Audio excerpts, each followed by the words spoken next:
100 साल भेड़ बकरियों की तरह जीने से बेहतर एक दिन सिंह की तरह जीना है।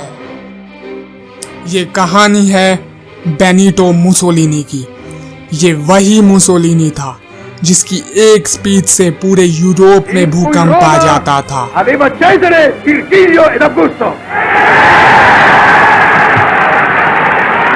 ये वही मुसोलिनी था जिससे प्रेरणा लेकर हिटलर सत्ता में आया। ये वही मुसोलिनी था जिसने फासिज्म की नींव रखी। मुसोलिनी बेहद ही निर्दयी शासक था। वो इतना निर्दयी था कि उसने अपनी ही पत्नी तथा अपने ही सगे बेटे को जान से मरवा दिया। मुसोलिनी का प्रभाव इतना था कि उसके एक इशारे पर लोग किसी की भी जान ले लेते और फिर उसे चौक पर उल्टा लटका देते। लेकिन एक दिन उसका भी समय आया और उसे भी मारकर उल्टा लटका दिया गया। आखिर क्यों मुसोलिनी को उसके अपनों ने ही मारकर उल्टा लटका दिया? आखिर मुसोलिनी और महात्मा गांधी का क्या संबंध था? आखिर मुसोलिनी ने अपनी ही पत्नी और बेटे को क्यों मरवाया? आखिर कौन था मुसोलिनी? आज हम मुसोलिनी के उदय से लेकर पतन तक, जन्म से लेकर मरण तक एक एक बात को जानेंगे। चाहे वो मुसोलिनी की क्रूरता हो या जबरदस्त स्पीचेस, एक एक चीज पर बात होगी। इसलिए इस वीडियो को शुरू से लेकर बिल्कुल लास्ट तक देखना, क्योंकि आपको बहुत कुछ नया जानने को मिलेगा।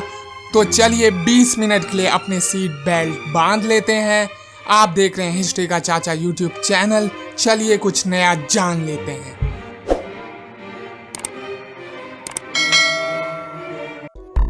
मुसोलिनी का जन्म 29 जुलाई 1883 रोमाना प्रोविंस के प्रोडापियो में हुआ।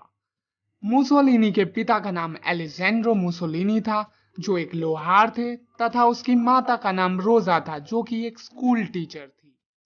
मुसोलिनी के पिता एक कट्टर सोशलिस्ट थे, जिसके कारण बचपन में मुसोलिनी भी सोशलिज्म से प्रभावित हो गया तथा कार्ल मार्क्स की शख्सियत का दीवाना बन गया। मुसोलिनी का बचपन कुछ खास खुशहाली में नहीं बीता था। मुसोलिनी को बचपन में काफी बुल्ली किया जाता था। वह बच्चों से लड़ाइयाँ किया करता और मार भी खाता। यहाँ तक कि 1894 में उसने अपने एक क्लासमेट को चक्कू मार दिया, जिस कारण बेनिटो को स्कूल से निकाल दिया। मुसोलिनी ने कई स्कूल बदले, क्योंकि हर बार उसे उसकी बदमाशियों के कारण स्कूल से निकाल दिया जाता था। फिर 1902 में जब मुसोलिनी जवान हुआ, वह काम की तलाश तथा सोशलिज्म को प्रमोट करने के लिए स्विट्जरलैंड चला गया। मुसोलिनी सोशलिज्म के पक्ष में मीटिंग करवाता तथा अपनी जबरदस्त स्पीचेस दिया करता।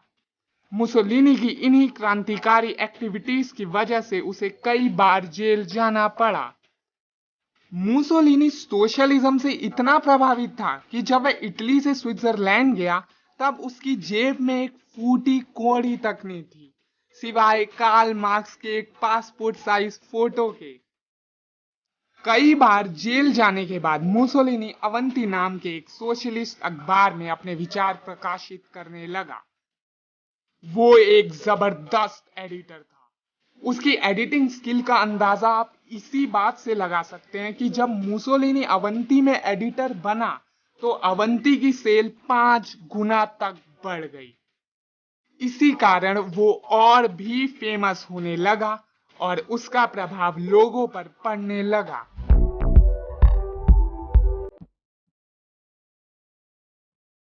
उन्नीस 1914 में प्रथम विश्व युद्ध शुरू हो जाता है। इटली अभी तक युद्ध में नहीं कूदा होता है। शुरुआत में तो सोशलिस्ट और मुसोलिनी जंग के सख्त खिलाफ होते हैं, पर अचानक से मुसोलिनी जंग में कूदने के समर्थन में आ जाता है, और जब उसे उसके फेलो सोशलिस्ट टोकते हैं, तो वे उन्हें कार्ल मार्क्स का ही एक कथन सुना देता है कि युद्ध के बाद ही तो क्रांति आती है। लेकिन कोई उसकी नहीं सुनता और उसे पार्टी तथा अवंती दोनों से निकाल दिया जाता है। बस इसी पल के कारण एक कट्टर सोशलिस्ट ही सोशलिस्टों का सबसे बड़ा दुश्मन बन जाता है। इसी दौरान मुसोलिनी अपनी खुद की पॉलिटिकल पार्टी बनाता है, द फासी ऑफ रेवोल्यूशनरी एक्शन, जो आगे जाके फासिस्ट पार्टी के नाम से प्रसिद्ध होने वाली थी। मार्च 23, 1915 को इटली युद्ध में कूद जाता है, जिसमें मुसोलिनी भी बतौर सैनिक हिस्सा लेता है। युद्ध के दौरान मुसोलिनी के पास एक ग्रेनेड फट जाता है, जिससे उसके शरीर पर 40 घाव हो जाते हैं, जिससे वह बुरी तरह घायल हो जाता है, जिसकी तस्वीर आप स्क्रीन पर भी देख सकते हैं।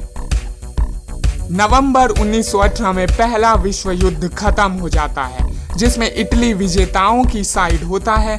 जंग से लौटने के बाद मुसोलिनी का स्वागत एक विजेता की तरह हुआ।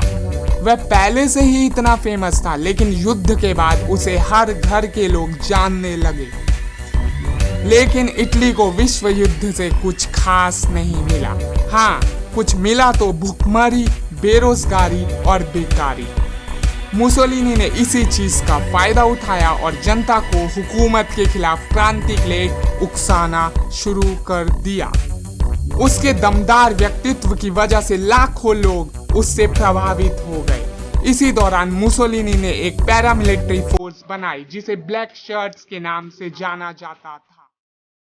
ब्लैक शर्ट्स खतरनाक हथियारों से लैस थे तथा इनमें अधिकतर संख्या एक्स फौजियों की थी। ब्लैक शर्ट्स ने मुसोलिनी के अपोनेंट्स को मारना शुरू कर दिया। ब्लैक शर्ट्स को जहां भी कोई कम्युनिस्ट या सोशलिस्ट दिखता, वहीं वो लोग उसे पीट पीट कर मार दिया करते। और पुलिस और सरकार भी जानबूझकर उन्हें बचाने का कोई प्रयास नहीं करती थी, क्योंकि हुकूमत भी सोशलिस्टों की रोज रोज की हड़तालों तथा प्रदर्शनों से बेहद परेशान थी। चूंकि मुसोलिनी की ताकत बढ़ रही थी, तो सोशलिस्ट भी फासिस्ट बनने लग गए और कुछ ही महीनों में ब्लैक शर्ट्स की संख्या 20,000 से 2 लाख तक पहुंच गई। अब मुसोलिनी ने हुकूमत से सीधा सीधा कह दिया कि उसे सत्ता दे दी जाए, नहीं तो वो खुद छीन के ले लेगा। हुकूमत से कुछ प्रतिक्रिया न आने पर मुसोलिनी ने 29 अक्टूबर 1922 को ब्लैक शर्ट्स को इटली के कैपिटल रोम पर चढ़ाई करने का आदेश दे दिया, जिससे डरकर तत्कालीन प्रधानमंत्री लुइजी फेक्टा ने राजा विक्टर एमेनुअल III से सेना का उपयोग करने को कहा। चूंकि राजा को डर था कि अगर वो ब्लैक शर्ट्स पे आर्मी का प्रयोग करेगा तो इटली में सिविल वॉर हो जाएगा, इसलिए राजा ने उसकी बात को अनसुना कर दिया और मुसोलिनी को सत्ता सौंप दी। मुसोलिनी की शख्सियत ही कुछ ऐसी थी कि लोग उससे सम्मोहित होने लगते। उसके भाषणों में कुछ अलग ही जादू था, जिसका 30 सेकंड का उदाहरण आप अपनी स्क्रीन पर देखने वाले हैं, वो भी हिंदी सबटाइटल्स के साथ। चलिए एक साथ देखते हैं।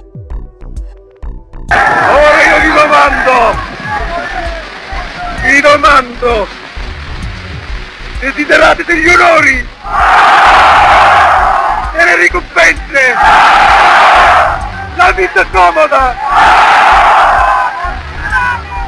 Esiste per voi l'impossibile? Quali sono le 3 parole che formano il nostro dogma?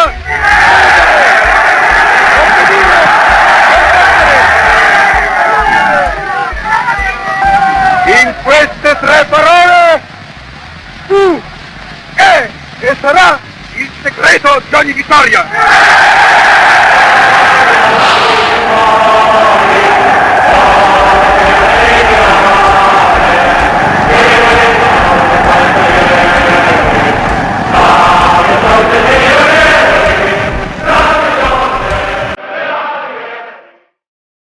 सत्ता में आते ही मुसोलिनी ने किसानों को घर और जमीनें दी।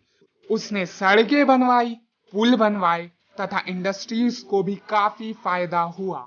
उसने एक मजबूत एयरफोर्स बनाई तथा एक ताकतवर नेवी भी तैयार की। इटली के आर्थिक हालात सुधरने लगे। बेरोजगारी को बिल्कुल खत्म सा कर दिया गया। यहाँ तक कि ग्रेट डिप्रेशन के वक्त भी इटली के हालात ठीक ठाक थे, जिससे काफी बड़े बड़े वर्ल्ड लीडर्स मुसोलिनी से प्रभावित हो गए, जैसे Franklin D Roosevelt. Gandhi ji भी मुसोलिनी से बहुत प्रभावित हो गए। जब वह इटली के दौरे पर गए तो उन्होंने मुसोलिनी के बारे में कहा, मुसोलिनी मेरे लिए एक पहेली है। उन्होंने किसान वर्ग के लिए बहुत कुछ किया है। मुसोलिनी की कठोरता के पीछे एक वजह है जो मुझे सबसे ज़्यादा प्रभावित करती है, वो है कि उनकी अपने लोगों की सेवा करने की इच्छा। मुसोलिनी हमारे समय के महान राजनेताओं में से एक है। और रिटर्न में मुसोलिनी ने भी गांधी जी को एक जीनियस और एक संत कहा। मुसोलिनी का प्रभाव इतना बढ़ने लगा कि उसके सपोर्टर उसे एल डूचे बुलाया करते, यानी द बॉस या द लीडर। पर अभी तो सिर्फ शुरुआत ही हुई थी। मौत का तांडव आना तो अभी बाकी था।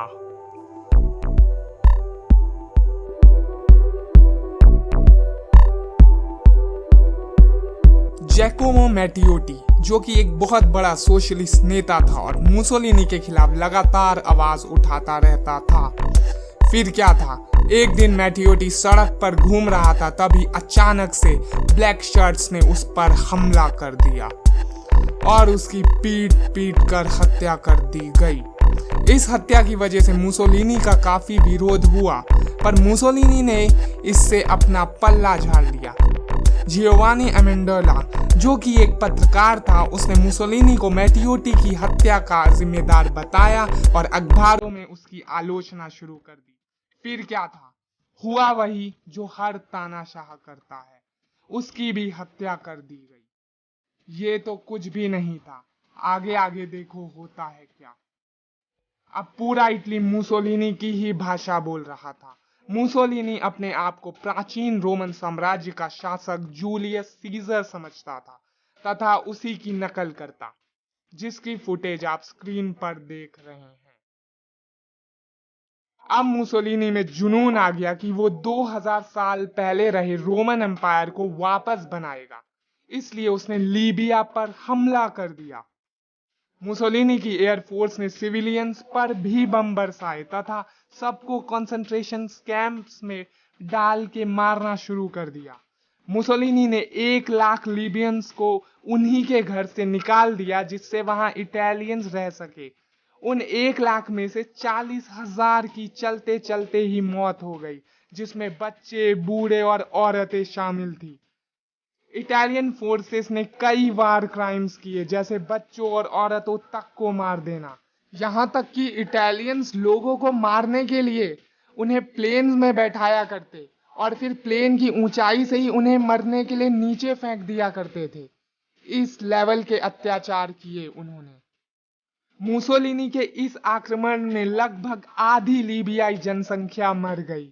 हालांकि लीबिया की तरफ से भी वॉर क्राइम्स हुए थे। लीबिया के बाद मुसोलिनी ने इथोपिया पर हमला किया, जहां मुसोलिनी की फोर्सेस ने वही काम किया जो उन्होंने लीबिया पे किया। सिविलियंस पर बम बरसाए गए तथा 8% इथोपियाई आबादी को खत्म कर दिया गया। इस बार तो मुसोलिनी ने रेड क्रॉस हॉस्पिटल्स तक को नहीं छोड़ा, वहां भी बम बरसाए। मुसोलिनी ने खुद आदेश दे दिया कि 18 साल से ऊपर के सारे मर्दों को मार दिया जाए। मुसोलिनी ने सिविलियंस तक पे केमिकल बॉम्ब्स गिराए। हद तो तब हो गई जब मुसोलिनी ने इथोपियंस पे घातक मस्टर्ड गैस का प्रयोग कर डाला, जिसका प्रयोग हिटलर तक करने से डर गया था। मुसोलिनी ने दूसरे देशों के लोगों पर जुल्म तो किए ही किए, लेकिन अब वो जो करने वाला था उससे अच्छों की भी रूह कांप जाए। मुसोलिनी की पहली पत्नी ईडा डेल्सा होती है, जिससे उसे अल्बिनो नाम का लड़का भी होता है। पर मुसोलिनी उन दोनों को छोड़कर अपनी सौतेली बहन रखेल से शादी कर लेता है। मुसोलिनी को ऐसा लगता है कि 2 पत्नी होने के कारण उसकी इमेज खराब हो रही है, तो मुसोलिनी एडा डेल्सा को एक कमरे में बंद करवा देता है। कथित तौर पर मुसोलिनी ने उसे बहुत बुरी तरह पिटवाया और ब्रेन हेमोरेज से उसकी तड़प तड़प कर मौत हो गई। मुसोलिनी यही नहीं रुका, कुछ साल बाद उसने अपने ही लड़के अल्बीनो को जहर का इंजेक्शन देके मरवा दिया। लेकिन अब बहुत हो चुका था, मुसोलिनी की उल्टी गिनती शुरू होने वाली थी।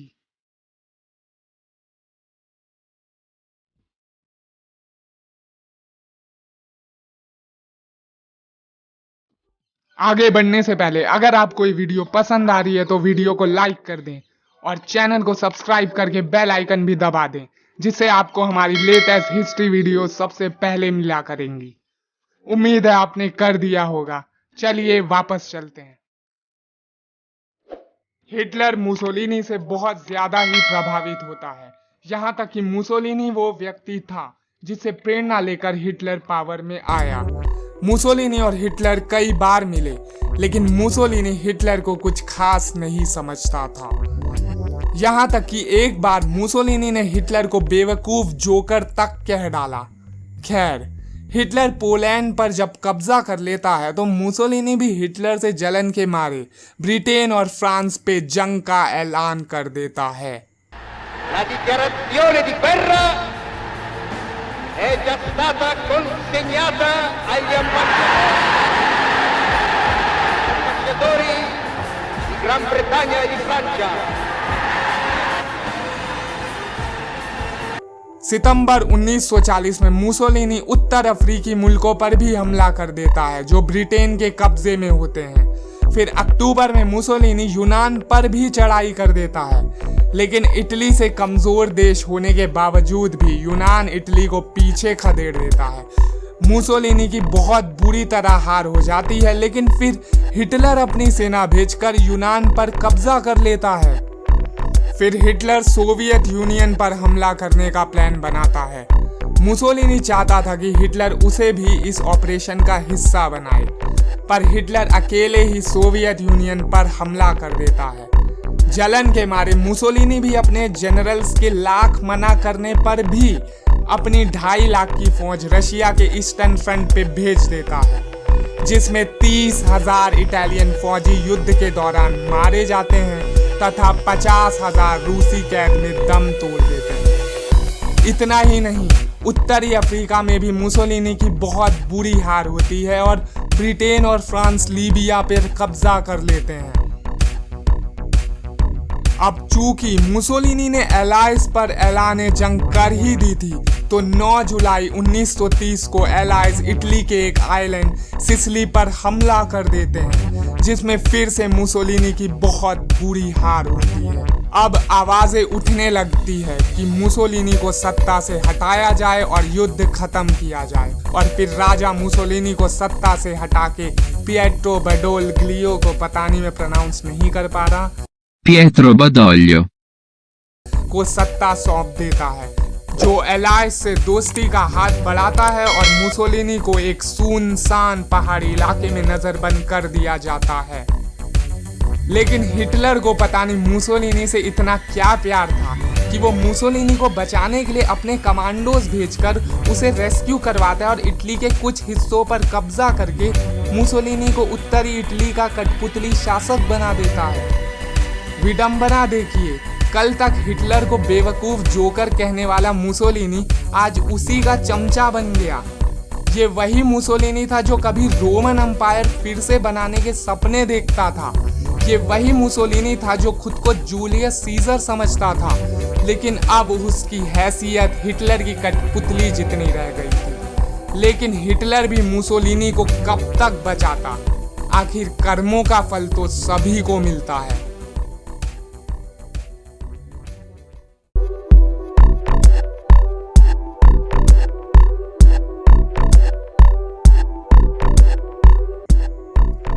लगातार युद्धों की वजह से इटली के आर्थिक हालात बहुत बेकार हो गए तथा ब्लैक शर्ट्स भी कमजोर हो गए। नतीजन जगह जगह पर मुसोलिनी के खिलाफ प्रदर्शन शुरू हो गए। अब द्वितीय विश्व युद्ध खत्म होने ही वाला था और हिटलर की हार निश्चित थी, और वहीं दूसरी ओर सोशलिस्ट भी अपना बदला चुकता करने के लिए मुसोलिनी को ढूंढ रहे थे। जब मुसोलिनी अपने काफिले के साथ इटली से स्विट्जरलैंड भाग रहा था, तब उसके काफिले को सोशलिस्टों ने रोक लिया। उसने अपने आप को छिपाने की बहुत कोशिश की, लेकिन तभी एक सोशलिस्ट को पता चल गया कि ये गाड़ी में बैठा शख्स और कोई नहीं बल्कि मुसोलिनी ही है। फिर क्या था, मुसोलिनी को अरेस्ट कर लिया गया। 28 अप्रैल 1945 को मुसोलिनी और उसकी मिस्ट्रेस क्लैरिटा पिटाची को एक साथ गोली मार दी गई। फिर मुसोलिनी और उसके वफादारों के शवों को मिलान लाया गया और एक चौक में कचड़े की तरह फेंक दिया गया। हजारों लोग इस नजारे को देखने के लिए आए। लोगों ने मुसोलिनी के शव पर लातें मारी, जूते मारे। एक औरत भीड़ से निकली और उसने मुसोलिनी के शव पर 4 गोलियां मारी और कहा, मैंने अपने 4 बच्चों की मौत का बदला ले लिया है। तो एक व्यक्ति आया और उसने मुसोलिनी के मुंह में मरा हुआ चूहा डाल दिया और कहा, अब स्पीच दे के दिखा। फिर मुसोलिनी और उसके साथियों की लाशों को चौक पे रस्सी से बांधकर उल्टा लटका दिया गया।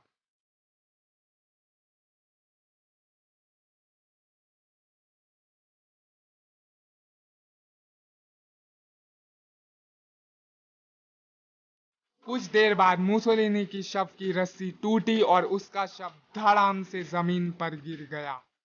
बाकी हुआ तो बहुत कुछ था, पर मैं इस पर और बात नहीं करूंगा। मुसोलिनी की बॉडी को एक अनजान जगह दफना दिया गया, लेकिन कुछ ही दिनों बाद लाश गायब हो गई। हुकूमत ने लाश की तलाश शुरू कर दी और अगस्त में लाश मिल गई और हुकूमत ने उसे 10 साल तक प्रिजर्व किया। फिर तत्कालीन इटालियन प्रधानमंत्री एडोन जोला ने मुसोलिनी की पत्नी को लाश सौंप दी और उसे मुसोलिनी के खानदानी कब्रिस्तान में दफनाकर एक मेमोरियल सा बना दिया गया, जहां कुछ लोग आज भी जाते हैं और मुसोलिनी को फासिस्ट सल्यूट देते हैं। रही YouTube चैनल।